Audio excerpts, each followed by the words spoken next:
I don't accept that I am what I am and that that is what I'm doomed to be. No, no, I don't accept that. I'm fighting. I'm always fighting. I'm struggling and I'm scrapping and I'm kicking and clawing at those weaknesses to change them, stop them. Some days I win music and some days I don't. But each and every day I get back up and I move forward with my fists clenched toward the battle, toward the struggle. And I fight with everything I've got to overcome those weaknesses and those shortfalls and those flaws. On the other side of your struggle is something good. On the other side of your struggle is something better. On the other side of your struggle is some sort of success. Why would you waste 1 second doing something that wasn't progressing your dream, what you want exists? Don't settle until you get it. You need to use guilt as your fuel. You need to start feeling guilty when you're not achieving or striving toward your dream. You can use the people who doubted your dream as motivation. When your dreams are dying and when you don't have enough strength to go on, I need you to stop the procrastination. I need you to let go of your limitations. So I'm here to tell you today that you can have anything you want. Be anyone you want, but you're gonna have to work. See, dreams and aspirations, they're not easily obtained. But one of the hardest things to do is to keep going. Everybody at one point in time in your life, to be successful, you have to jump. Jumping is the hardest thing for people to do, but you have to jump. If you never jump, you'll never be successful. When you first jump, I guarantee you the parachute ain't gonna open. I promise you that. But guess what? Eventually, it does open, and then you start your glide. But it starts with the jump. You have to jump in, no matter how painful it is. I gotta keep going and I gotta keep going. Because what is my passion? What is my focus? Your focus and your passion will numb you to failure and to the pain of striving to get to where you're trying to go. Sometimes horrible things happen to good people. Life isn't fair and it can be heart-wrenching. And if you're having one of those dark days, it's okay. It's okay. So do what you feel passionate about. Take chances. Don't be afraid to fail. The only way to do it is to go outside the box. All you've got to do is start changing the way you think. It's as simple as that. It's not a magic trick. You can protect yourself from negativity, and that's what stops most people, negative thoughts. I'm just talking to you. I already know. I can give you 50 things you ought to be grateful for right now. I don't even know you. Start filling your mind with gratitude. It'll change everything for you. So whenever someone says to me, it can't be done, I hear it can be done. When they say no, I hear yes. And when they say it's impossible, I hear it is possible. Because I am a strong believer, never settle. Never settle. You've got to get this in your spirit. No matter what, never settle when challenges and issues come back. And it seems like something is after me. Something is attacking me. Something is attacking my journey. Music, look for the lesson in it all. If you're still breathing and you haven't gotten it done yet, you can still do it. Don't let this limitation of age, this limitation of a background, where you come from or where you live, stop you. God planted something inside of you when He designed you. Only you decide when to kill these dreams. You're more powerful than you even know. Never settle. It's your time. Never settle. You survived all the trouble you've ever been in. Your survival rate is 100%. You can make your dream into a reality, but it will only take one person to believe that it's possible. It will only take one person to put in the work. That person is you. And it was because I had a goal. I'm sure people have told you to make sure you have something to fall back on, but I never understood that concept, having something to fall back on. If I'm going to fall, I don't want to fall back on anything. I want to fall forward. I figure at least this way I'll see what I'm going to hit. You begin to see it and envision that happening. You can decide that you don't like what you've produced here and you want higher ground. I found that nothing in life is worthwhile unless you take risks. Nelson Mandela said, There is no passion to be found playing small and settling for a life that's less than the one you're capable of living. Keep your dreams phenomenal. Keep your vision phenomenal. Keep it phenomenal. And now I need you to get your weight up as an individual. I need you to get your schedule up. I need you to get your life up. I need you to get your words up. I need you to get your heart up. I need you to get your action up. Stand up, take control, and do battle with your enemies wherever you find them. Now here's one more thing. We must also deal with the enemies within ourselves. Some of the enemies are a lot closer than that. They are within. That's what we're going to do. We're going to get the right information, and then we're going to get narrow focused, but we're going to go for it. Many of you will not be successful because you've got this giant goal and no steps to go with it. How many steps? I don't know. Like, what is it going to take me to do it? I don't know. I just know this is my year. Can I be real with you? If you can't measure it, it ain't real. Do you realize that every day you thought you weren't going to make it? Do you remember those days when you thought it was absolutely unbearable and you thought you weren't going to endure that one? Do you know that your survival rate for every last one of those bad days is 100%? Your track record for surviving bad days is 100%. You have the power to do that. That's a fact. As Harun Yahya noted, I always wonder why birds stay in the same place when they can fly anywhere on Earth. Then I ask myself the same question. As Mark Twain put it, the secret of getting ahead is getting started. And that's where people get stuck. You're literally like the bird. You could fly anywhere you want. You can go anywhere you want to go. Buck, I know you've got a litany of excuses, and all of them are valid. You've got a job you can't just leave when you don't have a job. You don't have the money. Your family is in one place. It's the only thing that you've ever known. You only speak one language. You only speak one language you've ever traveled before. You don't have a passport. You can't afford the gas money. There are 1,000 real reasons not to go, but the truth is that none of them matter. The truth is, if you want to build something in your life, you have to remember what Mark Twain said. You have to get started, because at the end of the day, that is literally the only thing that's holding you back. You're not moving, and once you get the simplicity of that, once you understand that you could act right now, you could say, all the excuses you're making, you could stop giving in, no matter how valid they are, no matter how real they may seem. You can finally decide that you're going to get up and move. You're going to create that momentum. You're going to take a step. You're going to make the demand that you create momentum, that you get something done, that you find an answer, or as Hannibal said, that you're going to find a way or make one if you have to. Carve through rock if necessary. Humans before you have done it, and that's the simple truth. That is the simple control, and everything else is the weak voice in your mind, holding you back and making you a lesser version of yourself. So I ask you, why doesn't the bird fly wherever it wants to go? Because that's all it's known. Because that's what's safe. Because that's what's comfortable. Or because it's a dumb animal. What do you want to be? If this isn't the life you want to live, do something about it. Do something about it. Only those who can see the invisible can do the impossible. You have to be able to see what doesn't exist in order to achieve what in most people's minds seems to be impossible. Only those who can see the invisible can do what seems to be impossible. The road to success is through commitment and through the strength to drive through that commitment when it gets hard. And it is going to get hard. You're going to want to quit sometimes, but it'll be colored by who you are and more who you want to be. Greatness is not this wonderful, esoteric, elusive, godlike feature that only the special among us will ever taste. It's something that truly exists in all of us. It's very simple. This is what I believe, and I am willing to die for it. Period. It's that simple. I know who I am. I don't need to know what I believe. I know who I am. That's all I need to know. So from there, you do what you need to do. Some of you have a habit of dreaming within your bank account.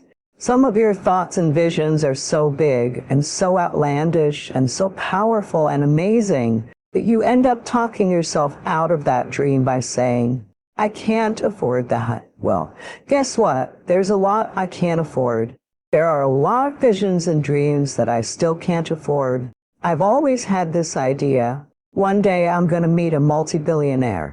And with this multi-billionaire, we're going to become the best of friends. And he's going to say to me, Cherries, I got all the money in the world, but I don't have your visions or your ideas. And I'll say to him, I got you, thanks to him. I got you. I'm not going to lie to you.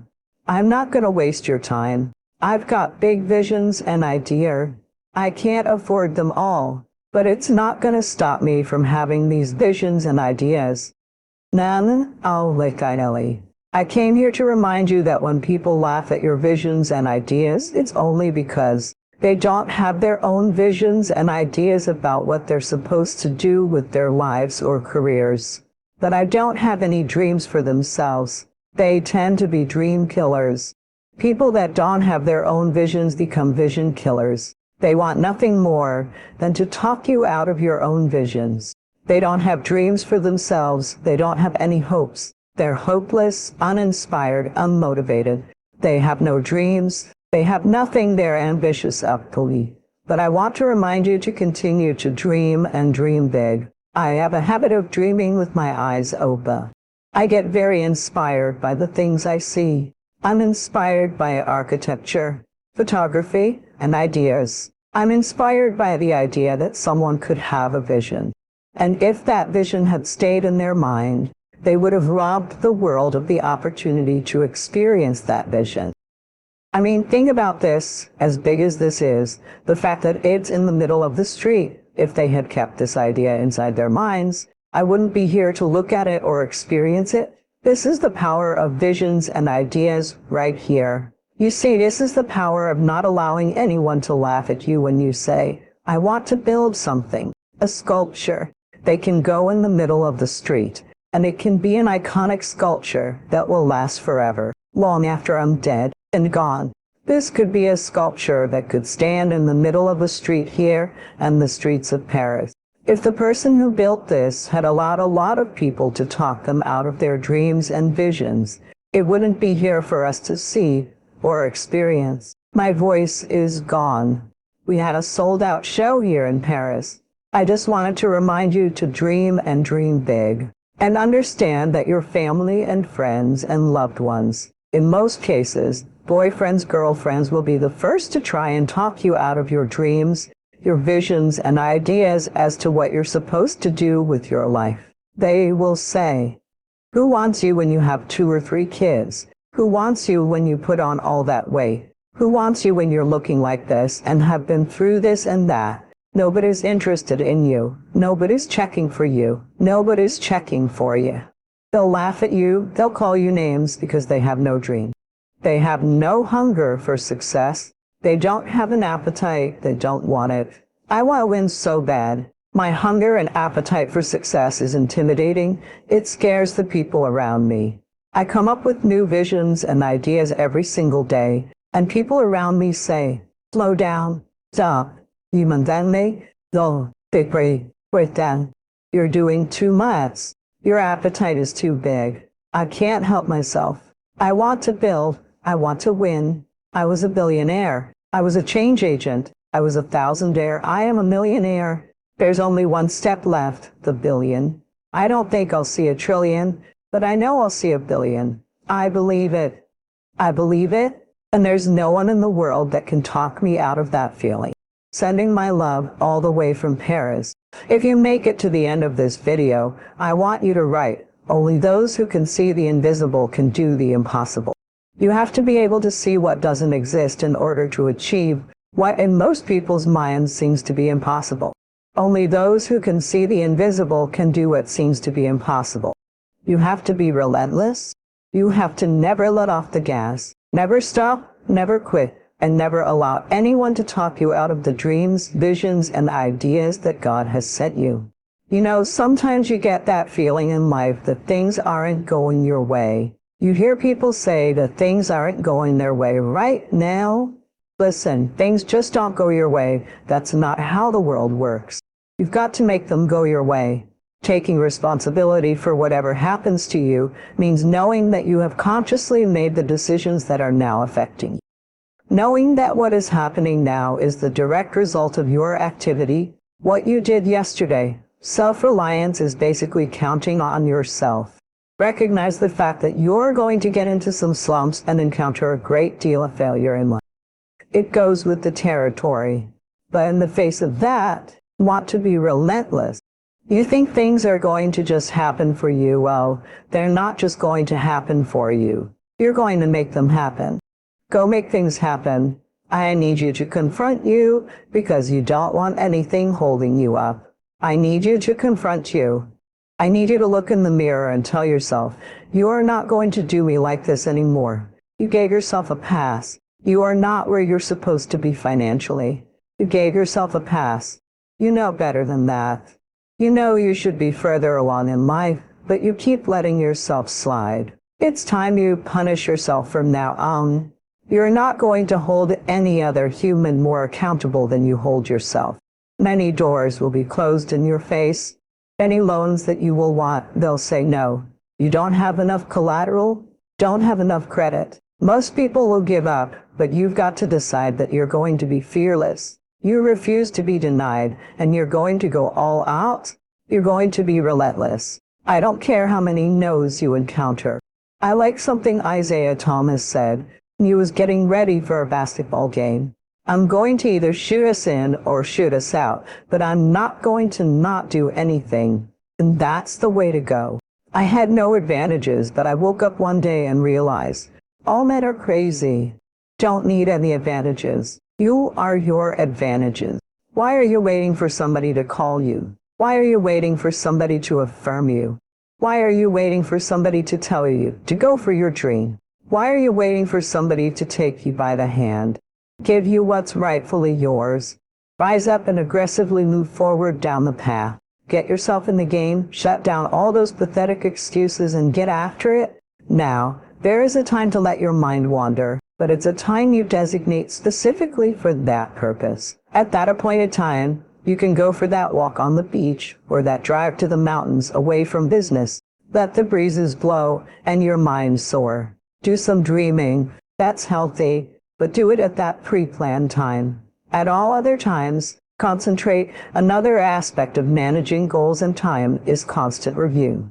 There's just no way to keep on target with your priorities without this. Whether it's business goals, personal goals, family goals, or investment goals, they must all be reviewed to see if you're on track, which is all the more reason for writing them down. Careful goal setting could be the time management answer you've been looking for.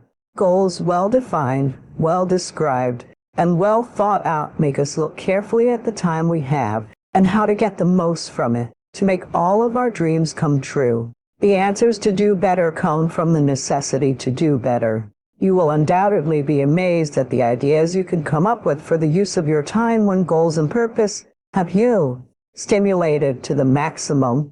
Now, there's a last main point to consider. You won't get everything you want. What a statement to make after studying how to get whatever you want, but you won't get everything you want. The reason is it's not that kind of planet. Sometimes it's going to hail on your crop and rain on your parade. I'm sure you are very well aware of this, but in my opinion, if you work the system I've just shared with you, you will get more than plenty. More often than not, you will get what you want. Now, if you don't know this quote, live by it. One can have no smaller or greater mastery than mastery over oneself. That's Da Vinci. Da Vinci did amazing things with his life. I want to do equally amazing things with mine. And if that's the game we're playing, if I can construct my belief system, if I can choose at any moment to believe something that's more empowering than I was believing the moment before, and that will actually find its way into my action, allowing me to do things that I couldn't do the moment before, then it's like that moment in the Matrix, where Neo realizes he knows Kung Fu, and that, like, as funny as that is, that's how I think about life. That's how I think about life. To me, the very fundamental purpose of life, music, is to find out how many skills I can acquire that have utility, and then put that utility to the test in service of something greater than myself. How many skills can I acquire that have utility? Put that utility to the test in service of something greater than myself. That is, for me, the purpose of life. Now, I don't actually want to know Kung Fu. That is not the mission that I'm here to live. But I knew that I had to identify my mission, so what was going to be my mission? Mother Teresa has an amazing quote. Nobody will act for the many, but people will act for the one. And that really struck me because I realized it was right. I was looking at this global pandemic of ill health, and I wasn't moving into action. Music, but thinking about my mom and my sister, or the uncle I had who ate himself to death when I was 12 years old. That made me want to act. Music, quiet. Connecting increases your influence in every situation. For the foundation of the teaching today, I want to make sure that we really grasp why connecting with people is so vital. So if you go to the very first sentence in your notes, number 1 criteria for advancement and promotion for professionals is the ability to communicate. I do believe this. I think the ability to connect and communicate is the number 1 criteria for success with your family, with your marriage, with your children, with your friends, in the workplace, the marketplace, in the community. If you have the ability to connect with people, if you can communicate and connect, not just communicate, it takes you and literally gives you a decided edge over others in the advancement of what we're trying to accomplish. For example, in your notes, presidential historian Robert Dallek says that successful presidents exhibit 5 skills and qualities that enable them to achieve things that others don't. So he's talking about leaders and presidents and people, what makes some achieve better than others. Here are the 5 things they do well. Number 1 is vision. Number 2 is pragmatism. Number 3 is consensus building, the ability to put together a team and get consensus. Number 4 is charisma, and number 5 is trustworthiness. Being a trustworthy kind of person. Being a trustworthy kind of person. Now, what is interesting about these 5 things that set the better presidents apart from maybe the average ones is that 4 of the 5 deal with connecting. Vision is definitely a connecting skill, the ability to cast a future vision. Consensus building, getting people to work together. You have to be able to connect. To do that, charisma, of course. That's why people follow the Pied Piper. And trustworthiness. 4 of the 5 skills needed to be successful as a leader have a lot to do with connecting. So let me define connecting, because that's what this all is all about. Connecting is the ability to identify with people and relate to them in such a way that it increases our influence with them. In other words, we can identify with them until they say, he or she understands exactly what I know and what I'm going through. And we can relate with them until, because of that ability, we begin to increase our influence with them. And of course, what do I teach about leadership? Very simple. Leadership is influence. Every single day, I would have a pre-show meeting and have the producers come in and state to me, what is your intention? How do we want to use whoever is on this show, whatever is happening on this show, to serve the audience in a way that fulfills the mission of uplifting, enlightening, encouraging, as well as entertaining? And if it doesn't do that, then I can't do that, then I can't do that, then I can't do it.